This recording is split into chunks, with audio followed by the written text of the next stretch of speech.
Você sabe qual a natureza da igreja? Sabe distinguir qual a natureza visível e invisível da igreja? Sabe, por exemplo, que existem igrejas falsas e igrejas verdadeiras? Igreja local e igreja universal? Então são assuntos como esse que nós iremos tratar na nossa aula de hoje. E eu quero convidar você para estar aqui no nosso canal Renato Bromochenko.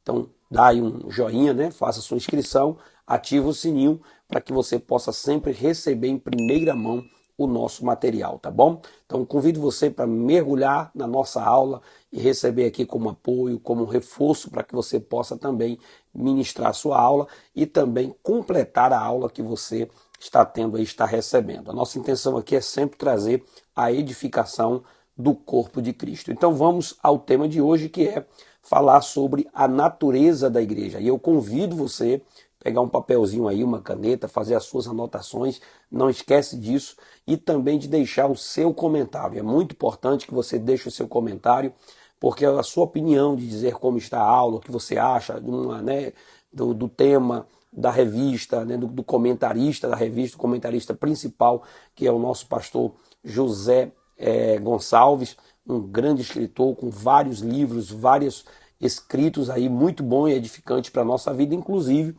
alguns desses links estou deixando aqui na nossa descrição e você pode entrar e adquirir alguns livros aí para que você possa crescer na graça e também no conhecimento da palavra de Deus. Então, dito isso, vamos à nossa aula e aí nós temos aqui o texto áureo, que é o texto base da nossa lição, onde diz que porque assim como o corpo é um e tem muitos membros, e todos os membros, sendo muitos, são um só corpo, assim é Cristo também. Você está vendo que aqui pelo próprio texto áureo já está dando para você uma definição de como se forma também a igreja do Senhor. Na verdade, em prática diz, conhecendo a igreja em sua natureza, nós nos conscientizamos da importância de fazer parte dela. Quando eu conheço a igreja na sua natureza, na sua essência, na sua base de formação, eu passo a ter um interesse maior por fazer parte da igreja. Então isso é importante para que a gente possa mergulhar na nossa aula de hoje, tá bom? Essa aula é a terceira aula do nosso trimestre. Nós temos aí um total de 13, então estamos chegando à terceira agora. Muita aula pela frente, muita coisa boa. Esse trimestre promete, através do tema eclesiologia, trazer uma edificação muito grande para nós. Você que ainda não está acompanhando as revistas de Escola Dominical, começou por agora, quer assistir os comentários anteriores, as nossas explicações, então volta na nossa playlist e você vai ter acesso também às aulas anteriores, a primeira, a segunda, e assim você vai ter aula também, acesso a materiais dos trimestres anteriores, que também estão lá salvos em playlist organizado. Outros vídeos também sobre outros temas você pode encontrar também no nosso canal. A nossa aula de hoje tem como palavra-chave a palavra natureza. Então, o dicionário diz para nós que natureza refere-se à combinação específica das qualidades originais, constitucionais ou nativas de um indivíduo ou uma organização, que é o caráter inato, aquilo que compõe a substância do seu ser ou na sua essência. Então, nós vamos falar sobre essa essência, qual é a essência da igreja, qual é as suas faculdades constitucionais, o que compõe de fato essa natureza da igreja, o que identifica ela como igreja verdadeira, como a igreja do Senhor Jesus. A nossa aula de hoje tem 3 objetivos. O primeiro deles é destacar a natureza bíblica da igreja, fundamentada na doutrina dos apóstolos e conduzida pelo Espírito Santo. Segundo objetivo é apresentar os aspectos naturais, visíveis e invisíveis da igreja. Então você vai conseguir identificar isso ao final da nossa aula. E o nosso terceiro objetivo é alencar a unidade da igreja como aspecto central que revela a sua identidade cristã neste mundo. Então, se você prestar bem atenção e acompanhar a aula, você vai conseguir identificar esses 3 objetivos ao final da nossa aula. Então nós veremos que uma igreja genuinamente cristã, ela é uma igreja confessional, ou seja, a sua confissão, a sua doutrina está fundamentada na palavra de Deus. Você vai observar que ela tem uma dimensão local e também universal, ela não está só centrada em um único lugar, ela tem uma abrangência universal. existe tanto na forma visível como invisível, ou seja, também ao mesmo tempo que ela é local, ela é universal, está espalhada por toda a terra, composta por todos os membros em todos os lugares, em todas as épocas, mas ela também é una, ela não é dividida, pois sem unidade não há a igreja do Senhor Jesus Cristo. Vamos ao nosso primeiro ponto de hoje, que fala sobre a natureza da igreja na sua dimensão confessional. É bom que você entenda que a palavra igreja ela tem vários significados nos dias atuais. Por exemplo, quando você olha, por exemplo, para um templo, você vai dizer, olha ali uma igreja. Então você identifica aquele templo como uma igreja. Eu vou à igreja, estou congregando numa igreja, estou frequentando uma igreja. Às vezes você identifica a palavra igreja também ligada à denominação. Por exemplo, eu faço parte da Igreja Assembleia de Deus, outro fala que eu faço parte da Igreja Batista, outro fala, né, que faz parte da Igreja Presbiteriana, enfim, cada um identifica às vezes a denominação a partir da palavra igreja. Mas é bom que você entenda que a palavra igreja, ela não está ligada necessariamente a uma denominação ou tampouco a um templo em si fisicamente falando. A igreja é uma descrição dos salvos na pessoa bendita de nosso Senhor e Salvador Jesus Cristo. E é bom que você olhe isso na aula anterior, nas aulas anteriores, para que você não perca o foco durante a sua aula. Então, quando nós falamos da natureza da igreja na sua dimensão confessional, nós queremos aqui te dar base para você identificar qual é a igreja verdadeira. Quando é que uma igreja é verdadeira? Uma igreja, ela é de fato a igreja que agrada ao nosso Senhor e Salvador Jesus Cristo. Eu sei que às vezes você faz parte de uma denominação, frequenta uma denominação, está nela, né, pastor, é obreiro, é líder, frequenta uma denominação. Mas como saber se essa denominação, se essa igreja de fato é uma igreja verdadeira, é uma igreja fundamentada na palavra? Então, primeiro, a natureza da igreja na sua dimensão confessional, ela é uma igreja fundamentada na palavra. Ou seja, Cristo é a palavra encarnada, a palavra viva. No princípio era o verbo e o verbo estava com Deus e o verbo era Deus. João capítulo 1, verso 1. Então Jesus, ele é a palavra que se humanizou, isto é, Deus feito homem. O Cristo encarnado, o Cristo que se manifestou e veio até nós, ele é a palavra que Deus comunicou aos homens. Então, se hoje nós temos essa comunicação aberta, direta de Deus para com os homens, essa se deu por meio de nosso Senhor e Salvador Jesus Cristo. Então, a igreja bíblica, ela possui Jesus Cristo como seu fundamento. Jesus é o fundamento, é o pilar da igreja, é a pedra de esquina, é a sustentação absoluta da igreja. Nós não estamos sustentados em uma outra pedra de esquina. Veja, por exemplo, Efésios capítulo 5, verso 20 diz: edificado sobre o fundamento dos apóstolos e dos profetas, de que Jesus Cristo é a principal pedra da esquina. Ou seja, ou pedra angular.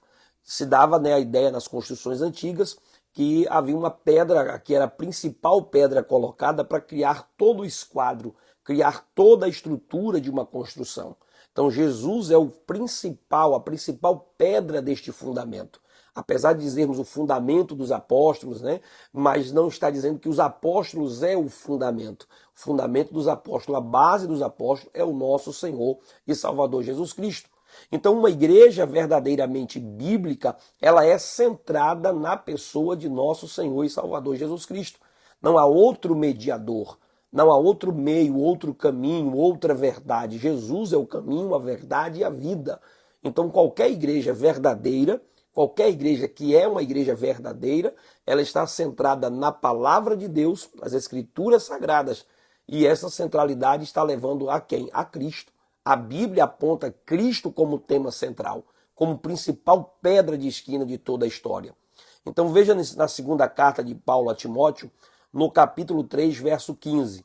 E que desde a tua meninice sabes as sagradas letras que podem fazer-te sábio para a salvação, pela fé que há em Cristo Jesus. Ou seja, o desvio doutrinário e a apostasia vem distanciando o abandono da palavra de Deus, colocando a igreja para abandonar a palavra, abandonar a centralidade do evangelho, que é a pessoa de Cristo. Então nós temos visto através de uma teologia liberal, né, do liberalismo teológico, um distanciamento da igreja da palavra. distanciando a igreja das Escrituras. E quando a igreja está distante das Escrituras, ela começa a se distanciar de Cristo. Então, toda vez que nós queremos ver se a igreja está realmente uma igreja que agrada ao Senhor, uma igreja que de fato ela tem, né, a sua natureza na dimensão confessional, ela é uma igreja fundamentada na palavra de Cristo. Então é necessário que pastores, pregadores, né, todos os palestrantes das escolas bíblicas dominicais, né, os professores, todos precisam estar fundamentados na palavra de Deus.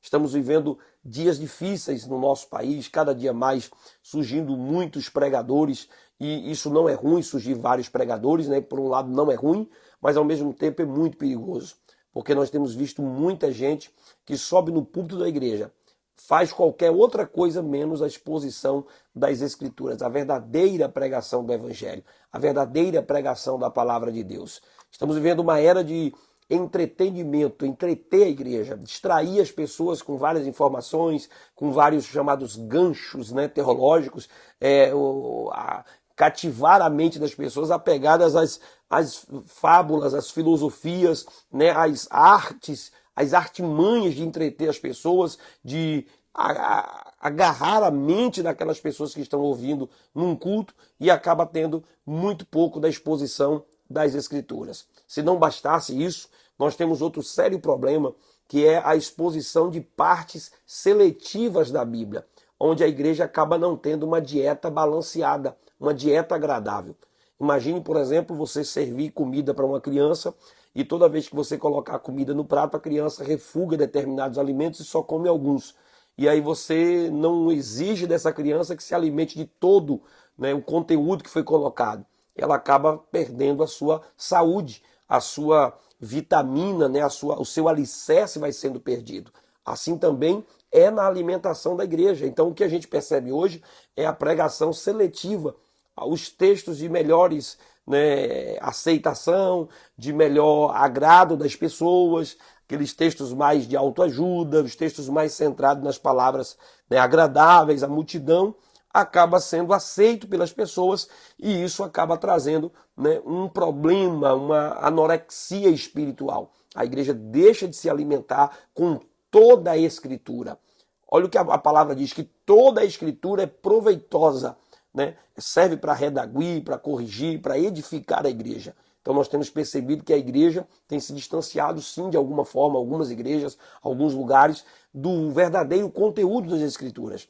Os temas que não querem ser mexidos ficam colocados ao canto, enquanto que outros temas são os mais frequentados, mais ministrados nos nossos púlpitos. Então isso é um problema muito sério e precisa ser corrigido para que a igreja fique centrada na palavra de Deus. Segunda observação é que uma igreja, a verdadeira natureza da igreja, na sua dimensão confessional, ela é fundamentada na palavra. Segundo, ela é habitada pelo Espírito. A igreja ela é habitada, dirigida e capacitada pelo Espírito Santo. O Espírito Santo ele é a força motriz da igreja.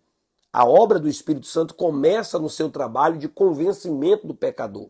Desde quando o indivíduo ele é atraído a um culto, ele entra num culto e ele recebe ali, né, o convencimento que o Espírito Santo lhe dá por meio da palavra, dos seus pecados, da sua iniquidade.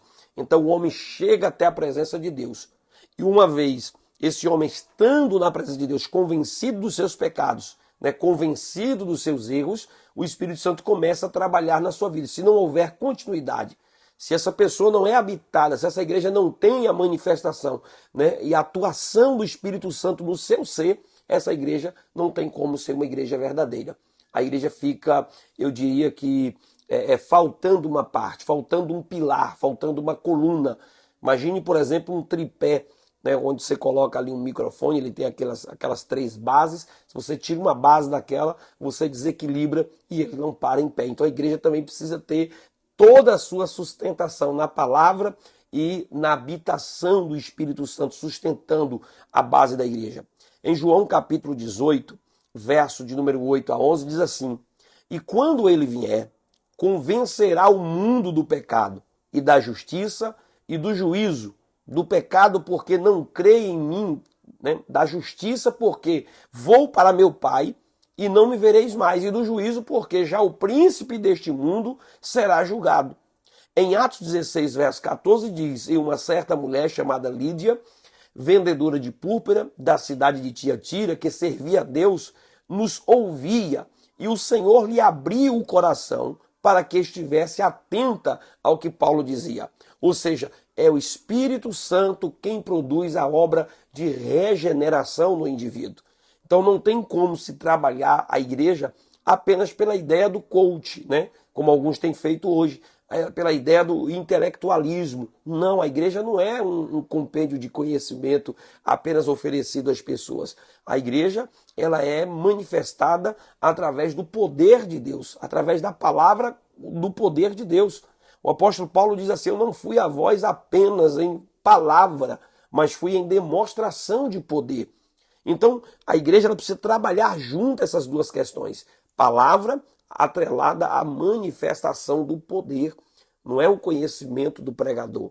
Até porque nós vamos ter melhores oradores, né, melhores professores, pessoas intelectuais, de melhor capacidade em qualquer outro lugar, em qualquer, né, sempre vai ter alguém melhor aí, alguém que tem uma capacidade intelectual incrível de convencimento.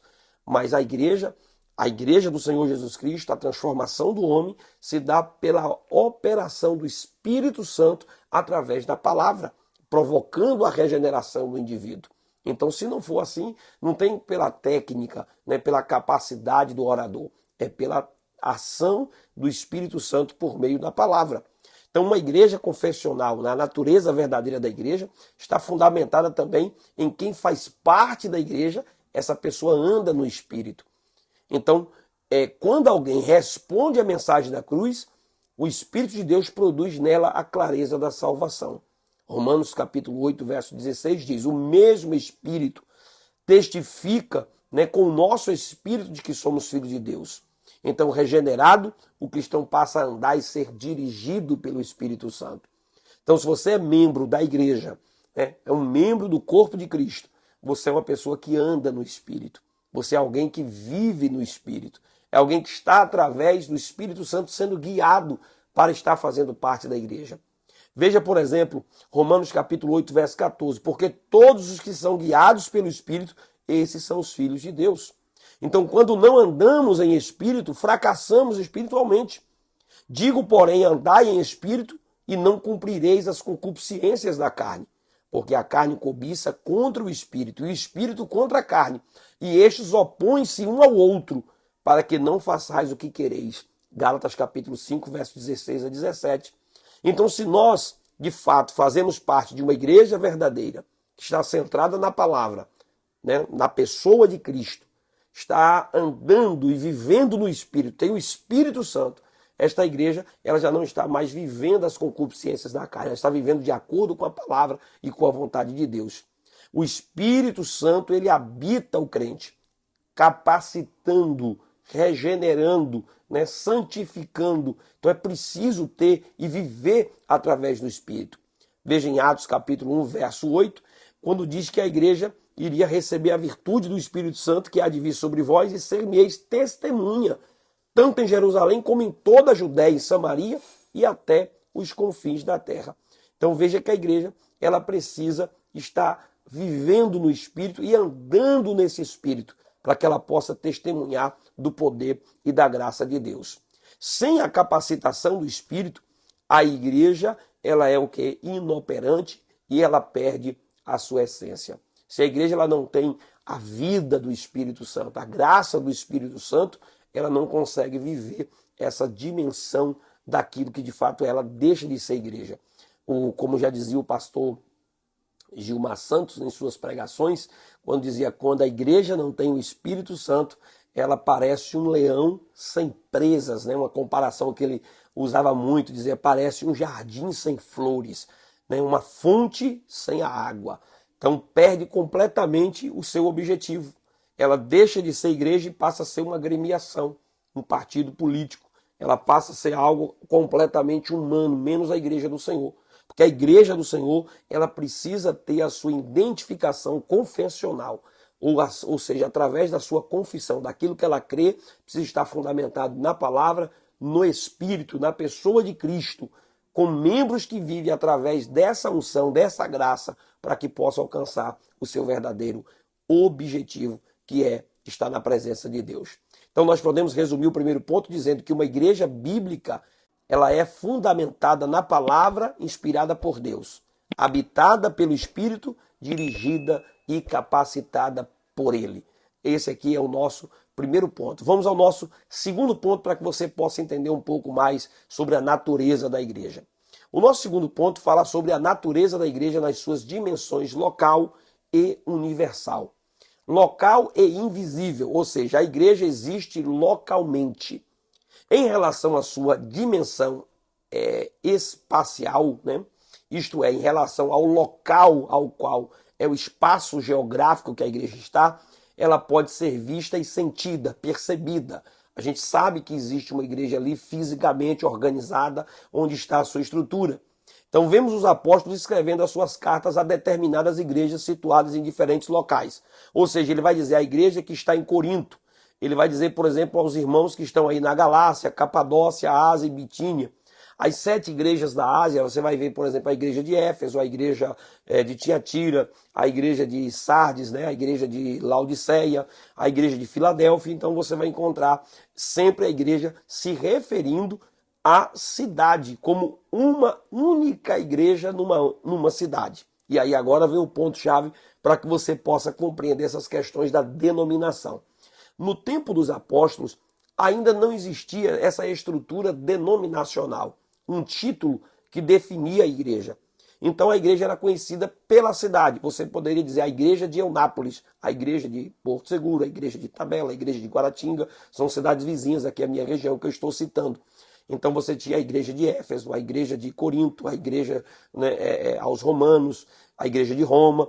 Então você tem sempre essa distinção para descrever a igreja do Senhor.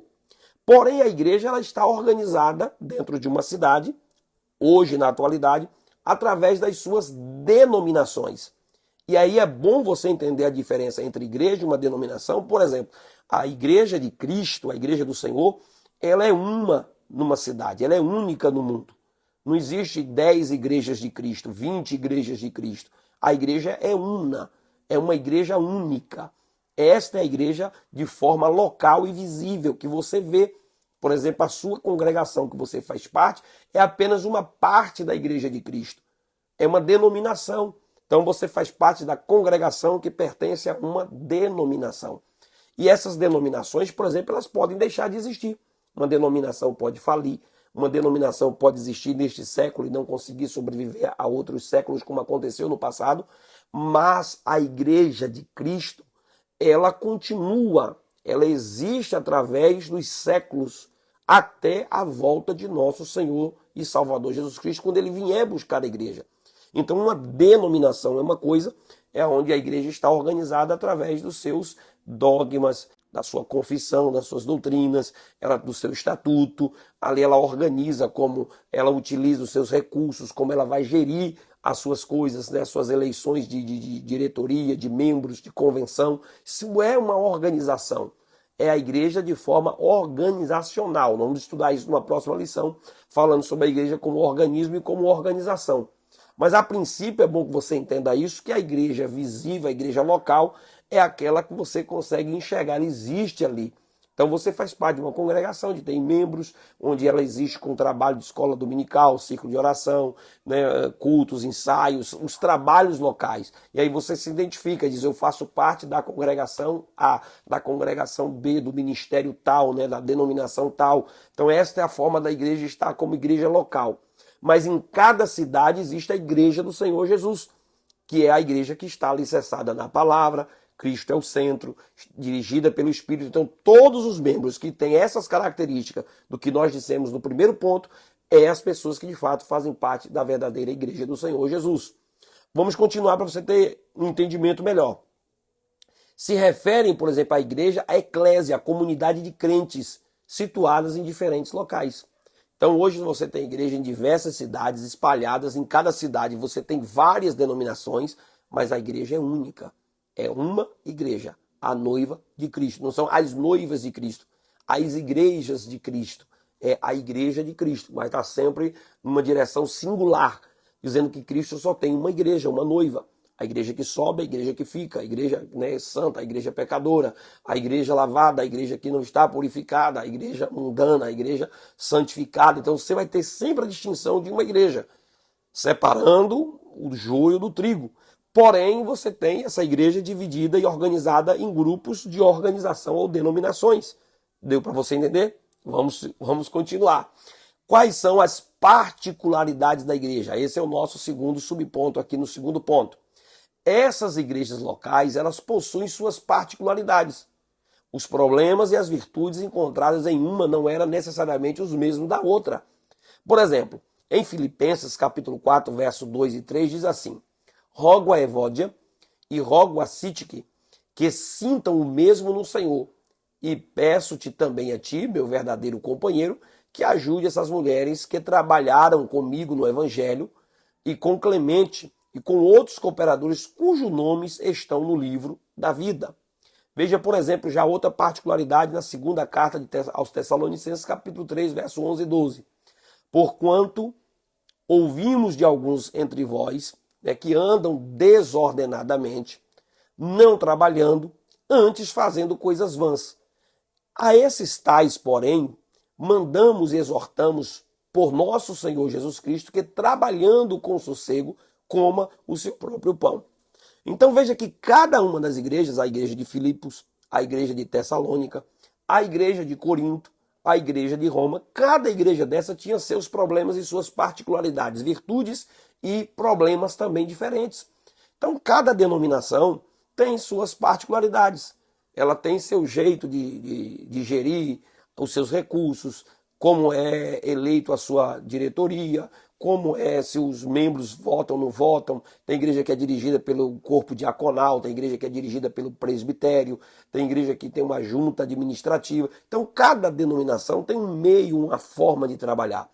Então assim também a igreja ela tem suas demandas, suas particularidades, a sua forma de liturgia do culto, a sua forma de dirigir os trabalhos. Cada igreja tem sua particularidade. Isso é bom que você entenda.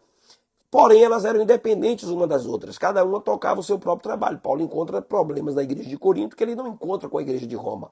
Ele encontra problemas na igreja de Éfeso que não é igual aos problemas da igreja de Tessalônica. Cada uma tinha a sua própria particularidade. Eram autônomas em relação às outras. Possuíam uma dinâmica própria. Um método que funciona em uma igreja pode ser inadequado em outra. Tem igrejas que se dão bem com uma metodologia de evangelismo, um horário para começar um culto, para terminar um culto. Cada igreja tem a sua metodologia.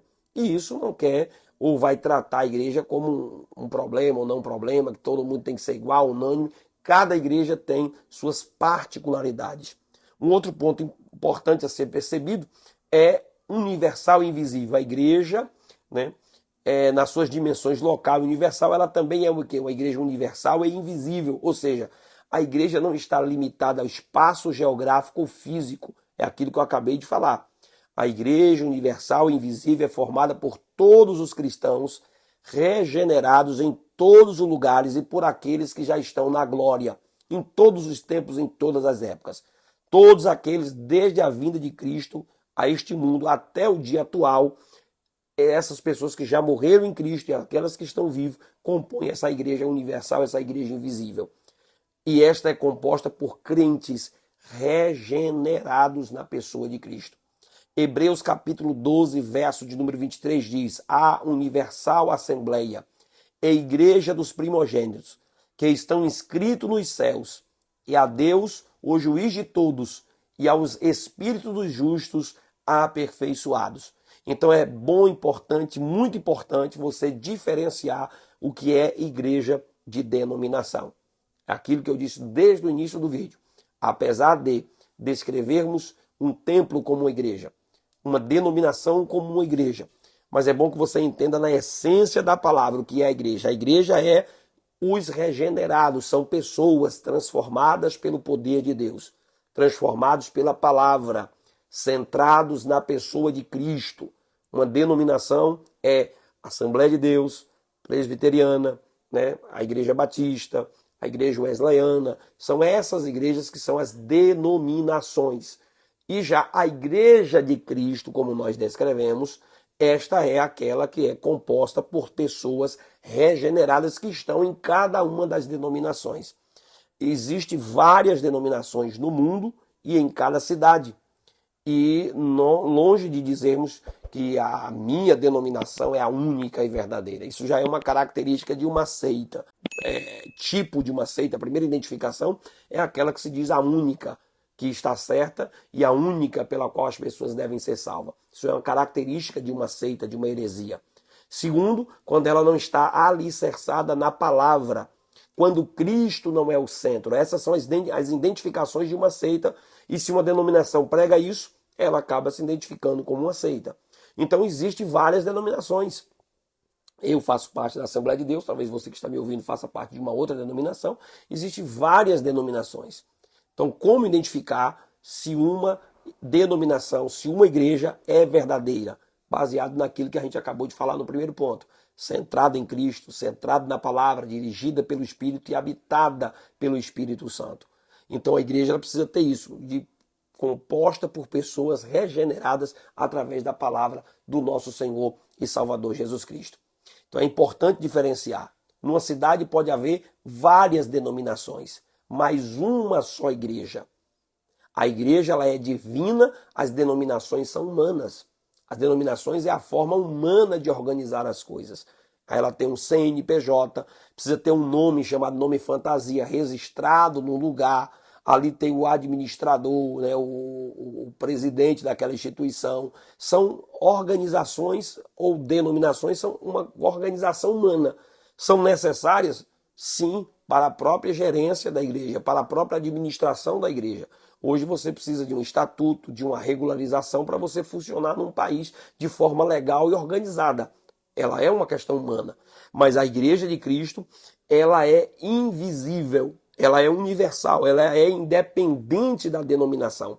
Ou seja, as denominações podem desaparecer, mas a igreja ela é indestrutível. As denominações podem ser temporárias, a igreja não. Então, já houve igrejas ou denominações do passado que deixaram de existir por causa, né, os seus títulos, os seus rótulos, o seu agrupamento deixou de existir. Mas a igreja de Cristo, ela continua existindo até os dias de hoje. Então, veja que Mateus capítulo 16, verso 18, está falando sobre a igreja do Senhor. Pois também eu te digo que tu és Pedro, e sobre esta pedra edificarei a minha igreja, e as portas do inferno não prevalecerão contra ela. Então aqui não está se referindo a uma denominação. Ainda que eu possa até me apropriar disso e declarar isso, mas isso aqui está se descrevendo sobre a igreja do Senhor. Então nem todo grupo que se diz cristão é parte da igreja cristã. Veja, por exemplo, Apocalipse capítulo 3, verso 9. Eis que eu farei aos da sinagoga de Satanás, aos que se dizem judeus e não são, mas mentem, eis que eu farei que venha e adore prostrado aos teus pés e saiba que eu te amo. Ou seja, uma denominação ela é cristã quando há fidelidade a Cristo e à palavra de Cristo. Se não há fidelidade à palavra e a Cristo, está fora daquilo que é a vontade de Deus. Qualquer coisa, qualquer mensagem, qualquer ministração, qualquer denominação, qualquer igreja, se está fora de Cristo e da palavra, deixa de cumprir o seu trabalho, o seu papel, a sua missão. Está faltando ou está precisando voltar ao trilho para poder continuar ministrando a palavra e dizendo: somos a verdadeira igreja de Cristo.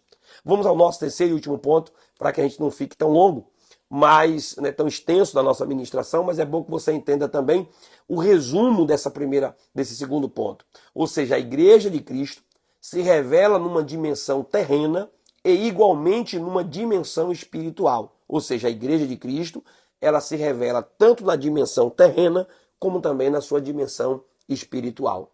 Vamos ao nosso terceiro subponto, ao nosso terceiro ponto. A igreja na sua dimensão comunitária. A igreja é una. Isso significa dizer que a igreja é o quê? Ela é indivisível. A igreja não pode ter divisão. Ela não pode estar dividida né, onde há muitos ali querendo cada um fazer a sua própria vontade. Paulo identificou esse problema na igreja de Corinto e diz que ali os irmãos diziam que um era de Apolo, o outro era de Cefas, né? Outro era de Paulo, e isso estava trazendo o quê? Dissensão e confusão ao corpo de Cristo. Então veja que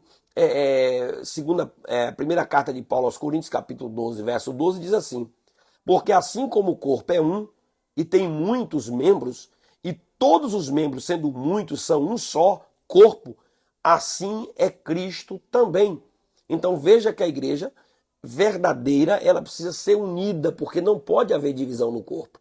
Se você divide, né, uma mão aqui, você tira do corpo, essa mão vai morrer. Essa mão ela vai deixar de receber a irrigação, o sangue, né, o movimento através dos tendões, e essa mão vai secar e vai virar, apodrecer e virar só um osso aí, ficar completamente podre e ressequida, só um esqueleto. Em contrapartida, o corpo central vai continuar vivo. Então, assim como existe vários membros, muitos membros, mas compõem o mesmo corpo, assim também deve ser a igreja de Cristo. Então não tem várias divisões, cada um fazendo a sua própria vontade. Os irmãos aí, né, que colocaram na cabeça a ideia dos desigrejados, pecam demais nessa questão, porque estão esquecendo de ver essa doutrina da eclesiologia, essa doutrina da igreja. É preciso entender que a igreja não tem como ser dividida, onde um único membro já é a própria igreja de Cristo. Nós falamos isso na aula anterior, explicando sobre o que é templo e o que é o corpo de Cristo. Então é bom que você que talvez colocou na sua cabeça a ideia dos desigrejados, né, de querer fazer parte dos desigrejados, eu sou dos desigrejados, eu não faço parte mais, porque às vezes se decepcionou com a denominação. Às vezes você está decepcionado com a denominação, com um líder, com um pastor, com uma igreja que você fazia parte, e aí agora você já quer combater a igreja de Cristo, quer combater a própria igreja do Senhor, quando a Bíblia nos diz que não pode haver divisão. Precisa ser um só corpo, uma só igreja. Então você está se voltando contra a própria igreja de Cristo. Então você precisa ter esse cuidado para você não estar refutando a própria vontade, que é a palavra de Deus, se tornando uma pedra que vem atrapalhar o crescimento e a edificação da igreja de Cristo. Se decepcionar, não gostar de um jeito de uma denominação trabalhar, é uma coisa completamente diferente de você se voltar contra a igreja de Cristo. Então é preciso tomar esse cuidado. Jesus disse que um reino dividido, ele não subsistirá. Então não pode haver divisão na igreja. Jesus, porém, conhecendo os seus pensamentos, diz-lhes: todo reino dividido contra si mesmo é devastado. Toda cidade ou casa dividida contra si mesma não subsistirá. Então, se a igreja começa a se degradar, né, denominação contra denominação, ela está dividindo a própria igreja, está rachando a própria igreja, está levando a igreja para a destruição. Nós precisamos entender que a igreja precisa estar unida através de Cristo, da sua palavra, para que nós possamos continuar pregando o evangelho e a palavra de Deus. Então, o que o diabo não consegue pela perseguição, ele acaba conseguindo pela divisão. E é bom tomar muito cuidado com essas questões. Devemos evitar o partidarismo, as preferências ou o exclusivismo. Veja, por exemplo, o que diz Efésios capítulo 4, verso 3. Procurando guardar a unidade do Espírito pelo vínculo da paz. Ou seja, em uma outra versão, a versão NVT, diz assim: façam todo o possível para se manterem unidos no Espírito, ligados pelo vínculo da paz. Ou seja, o que vai me unir aos meus irmãos, aqueles que estão em Cristo? É esse vínculo da paz. Unidos no Espírito, é o Espírito Santo que me faz conviver, unidos uns com os outros. E eu preciso estar olhando sempre para o ganho da igreja na unidade. O que a igreja perde com a divisão e o que a igreja ganha na unidade. Às vezes eu posso até perder individualmente, mas a igreja precisa ganhar na sua unidade. Está levando, né, recebendo o benefício da unidade, está unidos, manter isso. Faça todo o possível, né? No que depender de vós, diz Paulo, mantenha a paz com todo mundo, vive em paz com todo mundo. Naquilo que depender de você. Eu sei que às vezes haverá pessoas que irão fazer de tudo para atrapalhar, para criar problemas, trazer problemas para a igreja. Mas no que depender de mim, no que depender de você, vamos viver nesse vínculo da paz. Então vamos ao nosso segundo subponto, aqui no terceiro ponto. Unidade da igreja. Veja Filipenses capítulo 2, verso 2, diz: completai o meu gozo, para que sintais o mesmo, tendo o mesmo amor, o mesmo ânimo, sentindo uma mesma coisa. Veja que Paulo está dizendo: complete a minha alegria, complete a minha satisfação. Como? Que vocês sintam o mesmo. Todo o mesmo amor, o mesmo ânimo, sentindo a mesma coisa. Na versão NVT, diz assim: então completem minha alegria, coordenando ou concordando sinceramente uns com os outros, amando-se mutuamente e trabalhando juntos com a mesma forma de pensar em um só propósito. Então, qual é o pensamento da igreja? É a palavra de Deus. A palavra de Deus é a que dá a direção da igreja. Não é concordar comigo, é concordar com a palavra, concordar com as escrituras, concordar com o que a palavra de Deus diz, todos no mesmo pensamento, no mesmo objetivo, buscando o mesmo alvo. E qual é o nosso alvo? Cristo. Qual é a centralidade da igreja? Cristo. Qual é o objetivo da igreja? Cristo. Então sempre buscando Cristo e a edificação uns dos outros. Veja, por exemplo, esse texto mostra o anseio de Paulo pela unidade da igreja. A igreja, como corpo de Cristo, deve zelar pela unidade, da mesma forma cada crente buscar isso, levando a igreja sempre a convergir à vontade da palavra de Deus. Veja comigo, por exemplo, a diversidade na unidade. Esse é o nosso terceiro subponto, já para a gente terminar.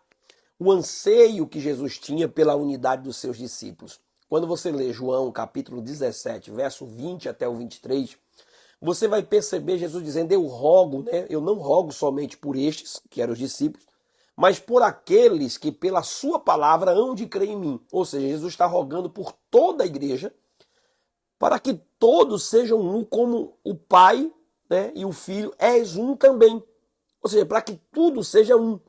Então veja, eu dei-lhes a glória que tu me destes, para que sejam um, como nós somos um, eu neles e tu em mim, para que não sejam, para que eles sejam perfeitos em unidade, e para que o mundo conheça que tu me enviaste. Então a unidade da igreja, ela é uma demonstração de que a igreja, ela é de fato a igreja verdadeira, quando estamos unidos em Cristo, unidos pela palavra, unidos pelo amor.